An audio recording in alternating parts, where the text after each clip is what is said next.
A so ddim yn alw yn ysbrydol, ond mae yna rhyw dynfa, a mae rhywbeth dwfn, a mae rhywbeth mae rhywun yn deimlo, a mae wedi bod yna erioed.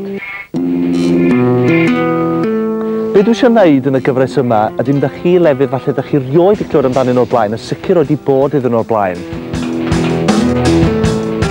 Mae rhywun yn gwneud cysylltiad efo rhywbeth sydd wedi cael ei adeiladu 2000 neu 3000 o flynyddoedd cyn Crist. Dwi'n gobeithio bod ni'n wedi godi lot o gwestiynau, dyna ddim bob amser ateb amlwg. Yn ôl Francis Lynch yn ei llyfr am safleoedd archeolegol yng Ngwynedd, mae hi'n cyfeirio at Bryn Cader Faner fel un o'r safleoedd fwy arbennig o'r oes efydd. A mae o'n golygu awr a hanner o gerdded, a glychu traed, a chwysu, jyst i gyrraedd o. A mae Bryn Cader Faner yn un o'r safleoedd yna lle dwi'm yn credu mod i wedi clywed am unrhyw Gymro Cymraeg arall yn sôn am y safle yma. Yr unig bobl dwi wedi clywed yn sôn amdano ydy cerddwyr sy'n nabod o fel landmark.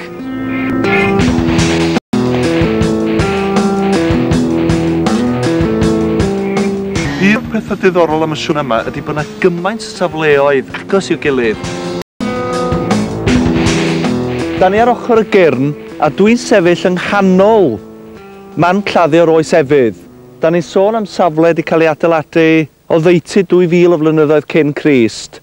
Yr arfer oedd bod pobl yn cael ei llosgu a'i claddu mewn potia.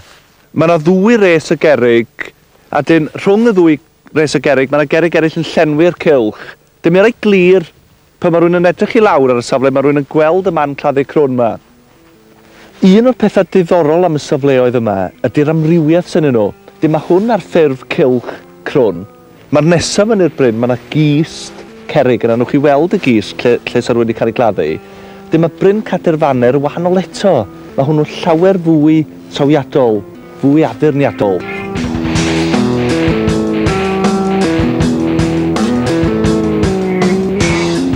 Hwn di'r ail fan claddu, eto ar ochr y gyrn. Y gwahaniaeth o fan hyn, unwaith eto mae gennym ni gylch cerrig o amgylch safle, ond mae gennym ni gist cerrig o fan hyn. Mae'r gist i disgyn i mewn, ond yr arfer mae'n debyg oedd bod nhw'n claddu pobl wedi'w plygu dyn i rywun gael syniad.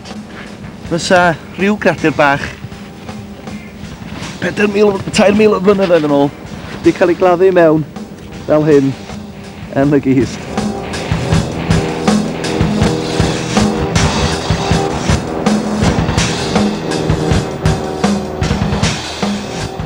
A mae di'r rhewi heddiw, di'r am y tro cyntaf erioed.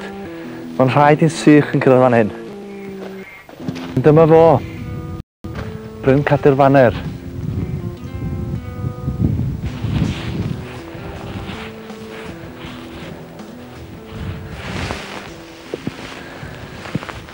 Dwi bob amser yn deud helo wrth y cerrig. Maen nhw'n teimlo fel hen ffrindiau.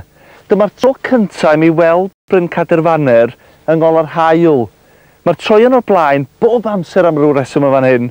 Mae yna niwl trwchus i bod yma, a bob tro mae rhywun wedi fyny o'r de fel hyn, mae'r cerrig ma'n ymddangos o'r niwl. Mae nhw'n edrych fel rhyw goron bach ar ben y bryn. A dwi'n credu bod yna gwestiwn o fan hyn, mae un o'r safleoedd gorau, swn i'n dweud ym Mhrydain, nid jyst yng Nghymru, ond ym Mhrydain. Y piti mawr yma, yn ystod yr ail ryfel byd, mae'r fyddin fel ma nhw'n dinistrio bob dim. Maen nhw wedi dinistrio rei o'r cerrig ar yr ochr ddwyreiniol. Dim mae rhywun gweld gwagle'r ochr bella yna. Dyn unwaith eto tu mewn, mae yna gist cerrig o fan hyn. Dyn eto oedden nhw'n claddu i mewn yn y canol yma a defnyddio'r cerrig fel twmpath ar ben be bynnag oedden nhw wedi gladdu. Mae yna 1, 2, 3 carreg sy'n amlwg. Maen nhw wedi disgyn, ond mi fysa nhw wedi ffurfio'r gist yng nghanol y domen mae gerrig. A dyn nhw'n amlwg sy'n rhywun wedi cael ei gladdu man hyn. Tomen y gerrig wedyn am ben rhain. Dydy hon ddim yn gromlech. Cist a tomen am ei ben o dydyn nhw'n wahanol i'r cromlechi fel Bryn Celli Ddu sydd yn perthyn i oes y cerrig. Da ni rwan eto nôl yn yr oes efydd. Mae yna awgrym ochr ar ôl wen o safleoedd tebyg, ond dim yn yr unig cyflwr. Lle mae rhywun yn gweld cerrig yn dod allan o'r mawn.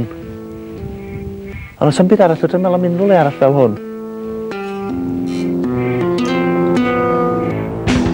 Trwy gydol yr ysgol, gynradd ag uwchradd, yr unig beth o'n i eisiau gwneud oedd bod yn archeoleg.